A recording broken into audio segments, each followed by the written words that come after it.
respected directors of CCMB, IICT, NGRI, galaxy of scientists, members of staff of these three great institutions. I deem it an honor today to be present here because I spent 42 years of my life looking with great admiration these three institutions, because I lived for more than 4 decades on university campus as a student, as a teacher. In fact, I was residing in the quarter just the other side of the road. So I always felt proud that these institutions, CCMB, IICT, NGRI, brought laurels to our country and made Hyderabad the science capital of India. So it's certainly an honor to be here. Today, I thought I would come very fast to this place because today is a holiday. But contrary to my expectations, I was late. Why was I late? Then the reason for that was political VIPs were all on the roads to pay tributes to Dr. B.R. Ambedkar. Well, that struck me what Ambedkar has said. Ambedkar was firmly against hero worship. He never accepted hero worship. He said, the liberty should not be laid at the feet of a great man. This is what Ambedkar said. One freedom fighter once said, we are building stone monuments in honor of freedom fighters, but we are stoning to death the ideals they espouse. And మహనీయుల స్మారకార్థం రాతి విగ్రహాలు కడుతున్నాం, కానీ వారు బోధించిన విలువలను రాళ్లతో కొట్టి చంపుతున్నామన్నాడు. So on this occasion, I know that if I speak in Telugu, there will be more applause. That's the reason I said. I can understand, nothing wrong in it, because we will be more comfortable in Telugu, but certainly there is quite a good number of people who can't comprehend in Telugu, so compelling me to speak in English. So the idea which I am telling is the symbolic invocation of Ambedkar is not the real essence of the tribute we can pay to this great man. Then what is the real tribute to Ambedkar? So to engage with the ideas of Dr. B.R. Ambedkar, not just engage with the ideas of Dr. Ambedkar, but internalize his ideas in our own life, in our own institution's life. That is something which is a real tribute to Ambedkar. This ceremonial invocation is essential. I am not denying its importance, but the greater importance lies in engaging with the ideas of Dr. B.R. Ambedkar and trying to internalize these ideas into our own lives and the lives of the institutions in which we are working. So what did Dr. Ambedkar live for? We should look at the life, teachings, works, accomplishments. The very personality and the life of Ambedkar is a telling lesson that there is no limitation to human potential. Despite coming from one of the most impoverished economic background and unbelievable social oppression, nothing can be more brutal than untouchability. But having come from socially oppressed, economically marginalized sections, he has studied at some of the greatest institutions, which the most affluent people of not that day, even today, can hardly dream to be part of it. He studied in the Columbia University. He studied at the London School of Economics. I am sure each one of us would love our children to study in such great institutions. But it was remarkable and rather unbelievable for a person who has come from such a socio-economically depressed and deprived background to have studied in such echelons of great learning. So that itself shows the emancipatory potential of intellect, education. So therefore, Ambedkar's life and teachings embody a basic lesson. The basic lesson is education can alone transform society. Education has immense potential.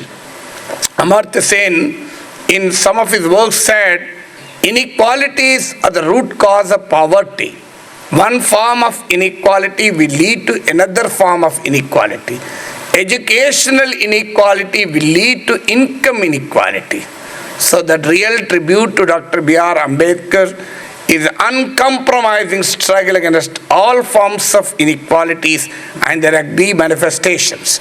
So we have to rededicate to the cause of fight against inequalities, and the life we have to dedicate for emancipation. Well, some of you may ask, sir, we are all working in scientific institutions. How are we really associated with these ideas? So quite often, people in science think that they live in islands of scientific excellence. And people in the social world think that science is something which is incomprehensible to them. But there should be an interface between science and society. Science doesn't operate in a social vacuum. I'll give you a small example. The World Bank, in its report called Knowledge-Based Global Societies, said there is a great amount of research done in cosmetics than research on diarrhea. Research on cosmetics, research on diarrhea, both are equally great scientific accomplishments. But research in cosmetics, what is the use of that? I'm not denying its use. Certainly not. Each one of us use cosmetics. But I'm sure research on diarrhea will save the helpless children, not in hundreds, but in thousands. So ultimately, the science also has a value associated with it. What does the science show? If you can create a cure for AIDS or a vaccine for AIDS, I am sure the vaccine for AIDS will be many times more superior in its accomplishment, though the scientific character of these two achievements are equally great. So therefore, as a students of science, the Ambedkar's life and teachings teach us that science should also have a value associated with it. Science doesn't operate in a social vacuum. Science doesn't operate science certainly operates in a social milieu. How should the science liberate the life of the people? The objective of the science is not just to wander in the theoretical world, but apply it to the common man's problems and find solutions to this. For example, today we are talking about frugal engineering. Frugal engineering refers to developing low-cost technologies. Well, frugal engineering can develop a low-cost car. Frugal engineering can also develop a low-cost laptop. Both are great scientific achievements. But if you are inspired by B.R. Ambedkar, you will not treat the both alike. Well, both are equally great scientific achievements, but a low-cost car will make the life miserable on the roads. It will result in greater consumption of fossil fuels. It will result in accentuating the problem of global warming. Whereas discovery or invention of a low-cost laptop can bring education to the millions and millions of deprived children. That is the greatness of a technology. Now tell me, if you are inspired by the Ambedkar's life, the way you look at society, if you are a filmmaker and inspired by the Ambedkar life, perhaps you will come out with the films like Jai Bhim or films like India's Great Kitchen. But if you are not inspired by Ambedkar's life, you will end up producing the great films like Pushpa or Pushpa 2. Both are films. I am not denying them. Both are great artistic works. I am not even denying. Perhaps the Pushpa may be the much greater artistic work than Jai Bhim. But the films like Jai Bhim and the films like India's Great Kitchen, whose Hindi version has recently come, but I was told that it is a toned-down version of the Malayali film. But certainly India's Great Kitchen talks about the enslaved life of a woman in an average Indian household who continues to contribute unpaid work, often ignored by the family members, not even acknowledged most of the time. And ultimately, that microaggressions in that homemaker turns her into a rebel. This is what Ambedkar taught us. So the progress of a society is measured by the progress of a woman of the society has achieved. Quite unfortunately, Ambedkar is treated as a leader of the marginalized sections, but as a leader of the socially oppressed communities. But let me tell you, if you read Ambedkar properly, you will certainly not accept this kind of an argument. It is true that he has liberated millions and millions of people. I am not denying that. He created a great social consciousness. I was traveling from Guntur one day in an air-conditioned bogie. And that was the day on which there was a massive Dalit rally in Hyderabad. Hundreds of people entered the train without tickets. They even entered into my air-conditioned bogie also. And let me tell you, when I was asked to wake up, one old man came and said, "Le kurcho, nenu kuda kurcholi annadu." Adendaya nenu reserve cheskunna, double katti idi air condition ante okkasari itla chusanake. Ee railu nuvu kattava, ee railu nuvu nirminchava annadu. Kaadu anna. Ee railu pattalu nuvu nirminchinava, nee taata nirminchinda annadu. Kaadu anna. ఈ రైలు నీది కాదు, రైలు పెట్టాలు నీది కాదు, నువ్వు పండుకున్న berth కాదు, అవన్నీ మేమయ్యా తయారు చేసినాయి కష్టజీవులము. మేము ఎన్నడన్నా రిజర్వేషన్ అడిగినామా? ఒక్కరోజు మేము మాకు కావాలంటే నువ్వు నీ రిజర్వేషన్ అంటున్నావు అన్నాడు. I was simply shocked. I have read Ambedkar many a time, but I fail to acknowledge that the teachings of Ambedkar created such a wonderful consciousness in that old man. I simply stood up and said, నేను పండుకోవడం కాదు, నిలబడి ఉంటాను, నువ్వు ఇది కూర్చోండి అని చెప్పినాను. ఎందుకంటే I salute your consciousness. But how did that consciousness come to that old illiterate man from a remote village of our state? That consciousness was created because it was Ambedkar who has educated the masses, who has mobilized the masses, who has agitated millions of minds.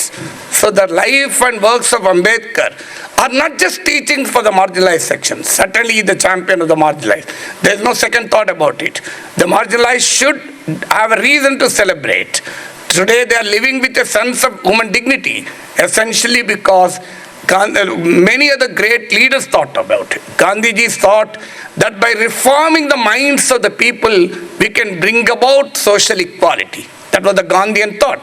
We have nothing against it. Gandhi is a great man. But he believed that by preaching society, by creating a spiritual consciousness in the society to treat all human beings alike, the society will change. Son Jawaharlal Nehru thought by encouraging the industrialization, by encouraging big industries, by encouraging the scientific institutions like us, like these, we can bring about modernity, and modernity will automatically negate social oppression. But Gandhi and Nehru thought in this direction. It was Ambedkar who thought the real progress of a society can only be achieved by a constitutional legal guarantees to the marginalized sections. That was the contribution of Ambedkar. So the Gandhian concept of trusteeship, spiritual change, Nehru's concept of modernity, and Ambedkar's concept of constitutional action. So I am not comparing the three great leaders. It is absolutely foolish to compare three great leaders, but I can certainly vow that it is a constitutional action of Dr. B.R. Ambedkar that really proved to be a more and a better understanding of the things.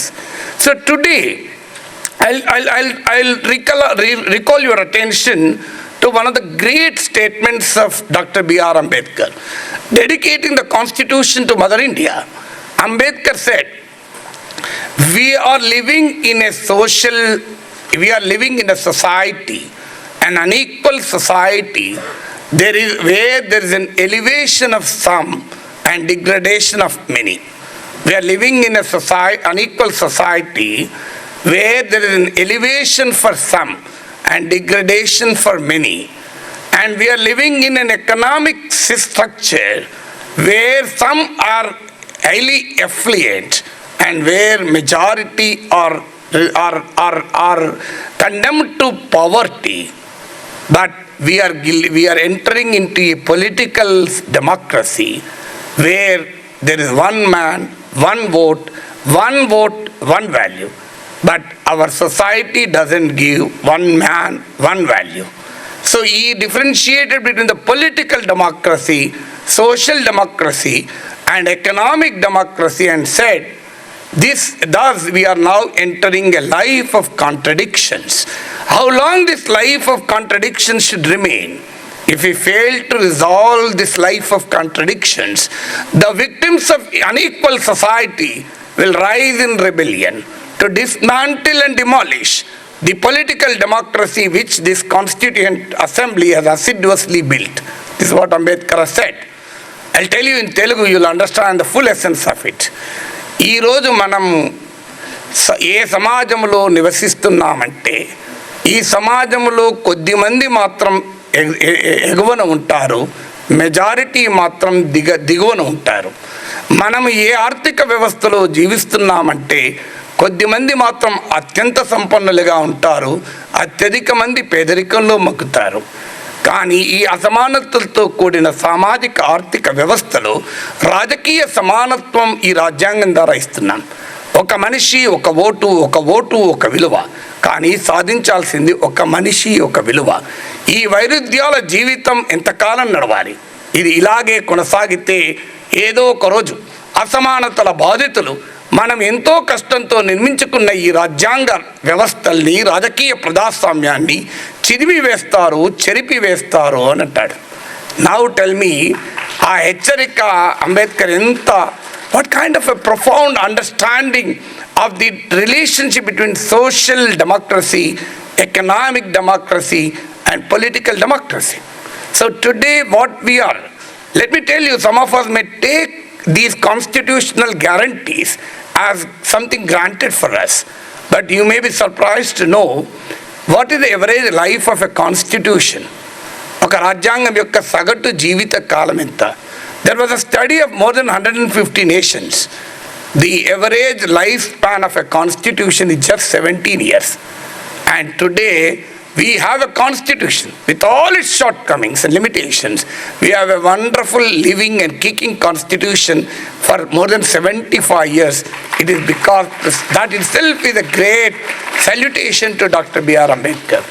And this constitution gives us freedom. This constitution gives us a life. He was in favor of nationalization of industry, nationalization of land. Many people talk only about the social radicalism. Many are oblivious to the economical radicalism which Ambedkar has exposed. Well, I'm not telling that the nationalization of industry, nationalization of land may not perhaps be the ideal situation today. We are living in a free market economy. But certainly the spirit of that is equally relevant today. The spirit tells us that we cannot accept the humongous inequalities that exist in our country, where 22 crore Indians still live below the daily wage of 375 rupees, where 10 big families,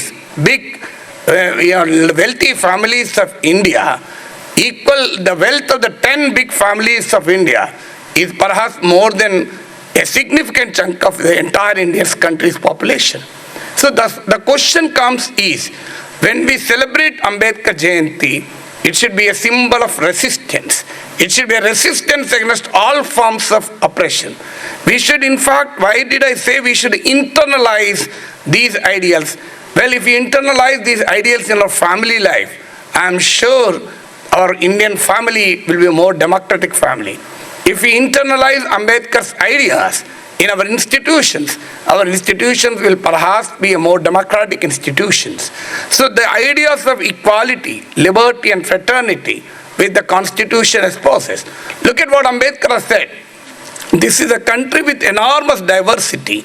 This is a multilingual, multi-ethnic, multi-religious society. That this society should only be secular. This is what Ambedkar strongly believed. For him, secularism is not, many people these days think that secularism is anti-religion. Secularism is certainly not against religion. Secularism doesn't advocate an irreligious society. Secularism only advocates irreligious state.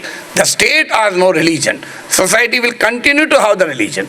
See the finest balance between personal right, individual's fundamental right to faith. So the Constitution says every citizen of this country can profess, practice and propagate religion. Say at the same time it says the state has no religion. These two things seem to be contradictory to each other, but certainly not contradictory. I'll give you a small example to understand the very concept. If you are a Hindu judge, you live your life according to Sanatana Dharma. You follow Vedas, but when you go to the court, you will not give judgment based on Vedic scriptures. You are an avowed Muslim. You live according to Quran, but when you go to court, you will not give judgment based on Shariat law. You are a devoted Christian. Your life is certainly follows Bible, but your judgments are certainly not biblical. For an Hindu judge who follows Sanatana Dharma, for a Muslim judge who follows Quran, for Christian judge who follows Bible, the common text when he sits in the chair of a judge is the great Constitution of India. So that is what Ambedkar tells us. How should we differentiate our personal life? In personal life you have liberty.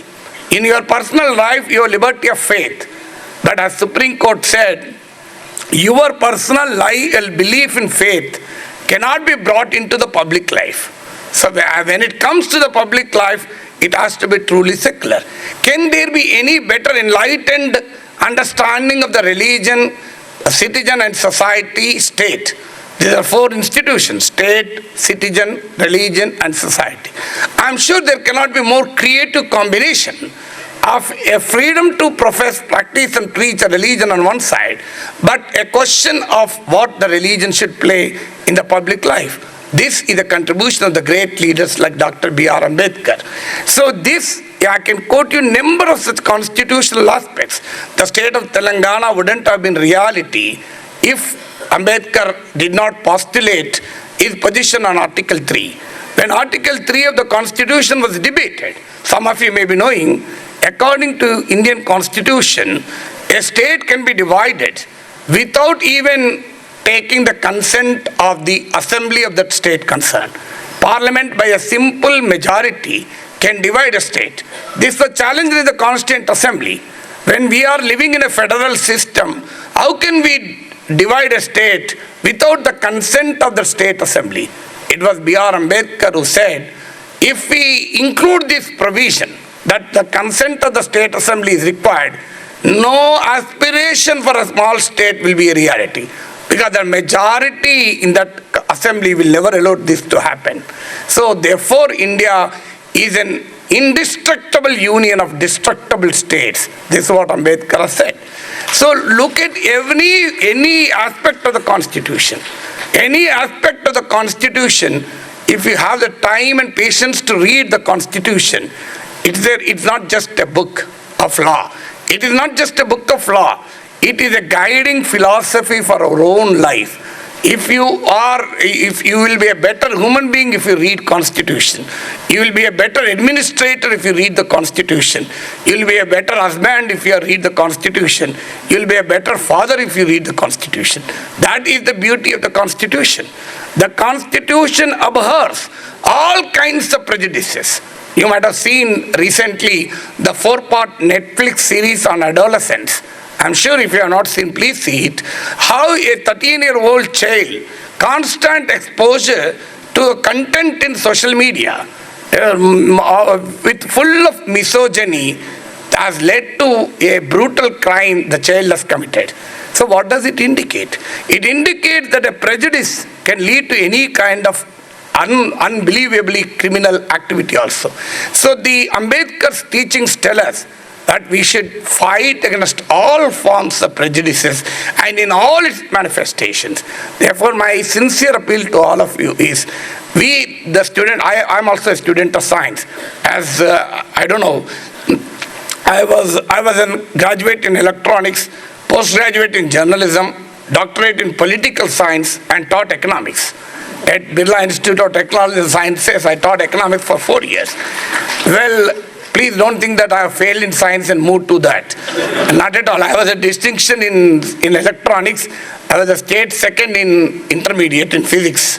So nothing prevented me, but out of interest, I moved to social sciences. But that's the reason when I've been using the word as a student of science. It is the constitution that tells us scientific temper. These science institutions can learn from the teachings of Ambedkar that the scientific research is not value neutral.